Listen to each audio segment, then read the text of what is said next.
بڑی لمبی نہیں کرنا چاہتا، بس اس بات کو ختم کرنا چاہتا ہوں جو بات مجھ سے پہلے بھی علماء کرتے رہے اور میرے بعد بھی اس پر گفتگو ہوگی کہ یہ تصوف، یہ صوفی، یہ ہے کیا؟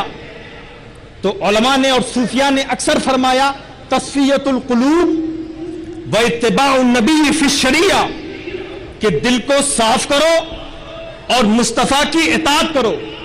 لیکن آج ہم یہ دیکھ رہے ہیں کہ اسی تصوف کو کمرشلائز کر دیا گیا ہے، اسے ریچولائز کر دیا گیا ہے، اسے ماڈرنائز کر دیا گیا ہے۔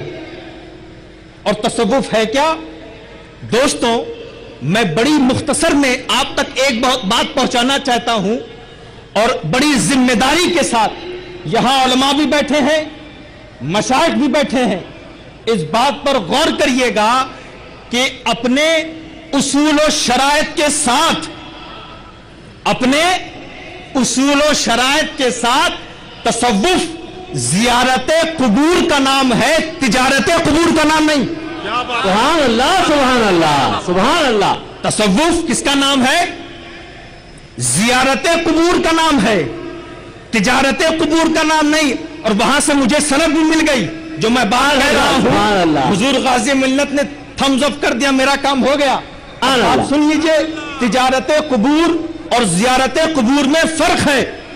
تجارت قبور میں مجاور خوش ہوتا ہے، زیارت قبور میں صاحب مزار خوش ہوتا ہے۔ سبحان اللہ، سبحان نعرہ تکبیر، نعرہ رسالت۔ اور آگے بڑھوں، اور آگے بڑھوں، آپ کو سننا ہے، تجارت قبور میں خادم خادم ہی رہتا ہے اور زیارت قبور میں خادم مخدوم بنتا ہے۔ تجارت قبور میں زائرین جاتے ہیں، زائرین ہی نکلتے ہیں۔ تجارت قبور میں زائرین جاتے ہیں، زائرین ہی نکلتے ہیں، اور زیارت قبور میں معین الدین جاتے ہیں، غریب نواز نکلتے ہیں۔ سبحان اللہ، سبحان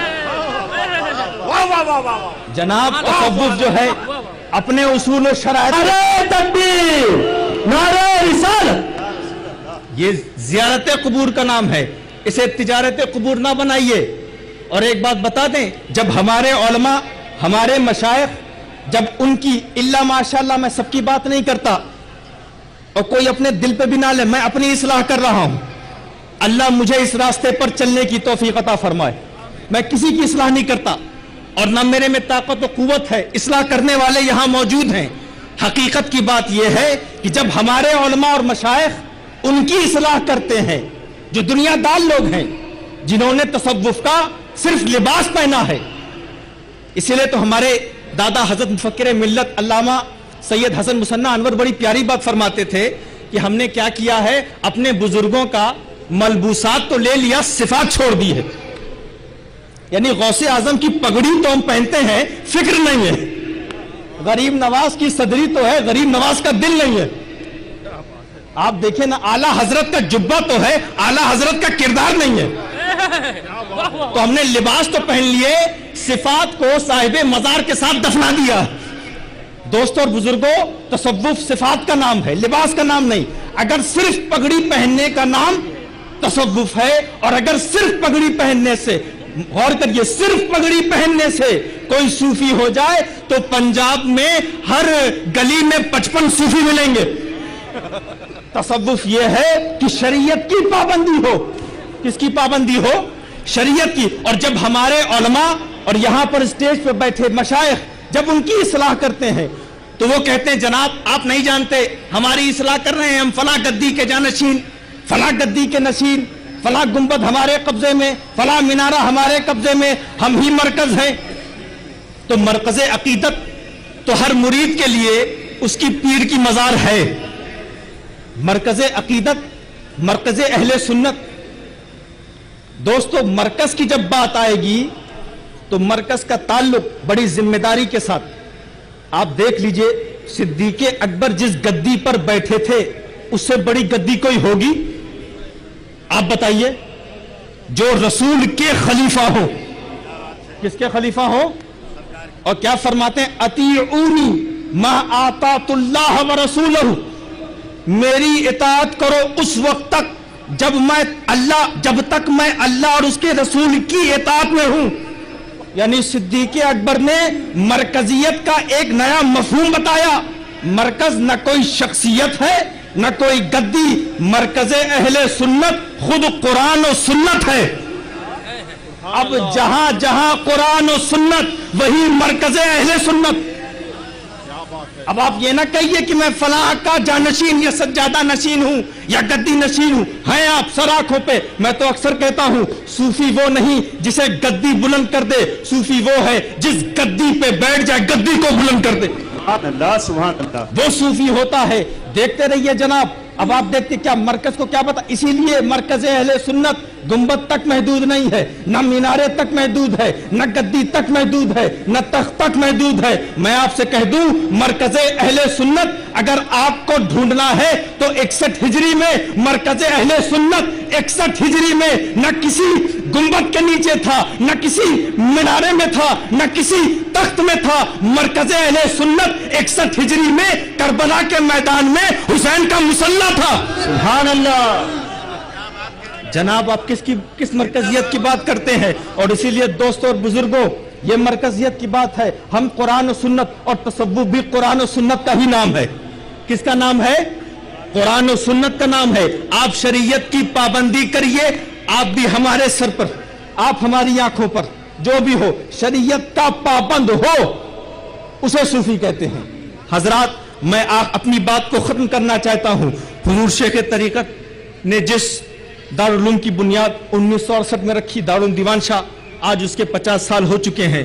और मैं ये अर्ज करना चाहता हूं कि अल्लाह सुब्हानहू व तआला हजरत को लंबी उम्र के साथ सेहत अता फरमाए और हजरत के इन खिदमात को अपनी बारगाह में कबूल व मंजूर फरमाए। हजरत की बड़ी मेहनत हुई, बड़ी मेहनत। इसी तसव्वुफ के पैगाम को लेके आप किशोशा शरीफ से यहाँ आए थे।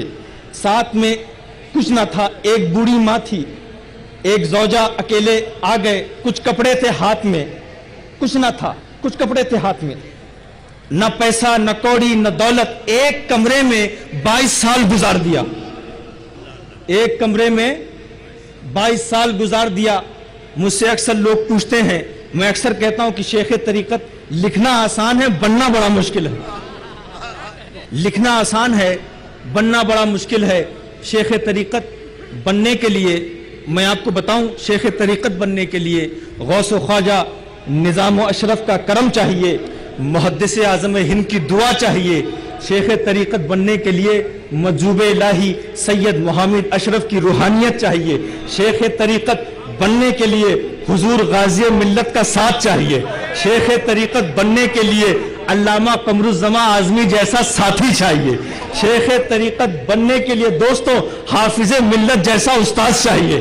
शेख तरीकत बनने के लिए मैं बता दूं आपको, शेख तरीकत बनने के लिए सरकारे कला जैसा पीरो मुर्शिद चाहिए। मैं तो अक्सर कहता हूं कि शेख तरीकत बनने के लिए मस्जिद में इमामत का मिंबर भी चाहिए और अल मीज़ान का इमाम अहमद रज़ा नंबर भी चाहिए। तो शेख तरीकत आप देखते रहे, क्या बुलंद बात है, क्या मकाम है आपका। मैं अक्सर बयान करता हूं कि हुजूर मुहद्दिस आज़म हिंद की चौचवी से मेरे परदादा हुजूर गाज़ी मिल्लत के वालिद, मेरे वालिद के दादा, यहाँ पूरा शजरा बैठा हुआ है। आप फैज़ उठाएं, इनका दीदार करें, मुहद्दिस आज़म का दीदार हो रहा है। दोस्तों और बुजुर्गों, मैंने अपने असलाफ से और अपने बड़ों से सुना कि जब हुजूर मुहद्दिस आज़म से पूछा गया कि आप मैदान हश्र में क्या पेश करेंगे, तो फरमाया जब मेरा रब मुझसे ये कहेगा कि सैयद मोहम्मद क्या लाए हो, तो मैं अपने बेटे मोहम्मद को पेश कर दूंगा, मैं अपने बेटे मोहम्मद को पेश कर दूंगा। तो सैयद मोहम्मद अशरफ मुहद्दिस आज़म की तौशे आखिरत हैं और हुजूर शेख तरीकत सैयद मोहम्मद अशरफ की तौशे आखिरत हैं। अल्लाह सुब्हानहू व तआला, मैं तो बड़ी सिफात बयान कर गया कि शेख तरीकत बनने के लिए ये भी चाहिए वो भी चाहिए। शेख तरीकत बनने के लिए वैसे हुसैनी जैसा बेटा भी चाहिए। अल्लाह सुब्हानहू व तआला मुझे भी इनकी गुलामी में जिंदगी अपनी गुजारने की तौफीक दामी अता फरमाए। व आखिर दावाना अनिल हम्दुलिल्लाह। सुभान अल्लाह, सुभान अल्लाह।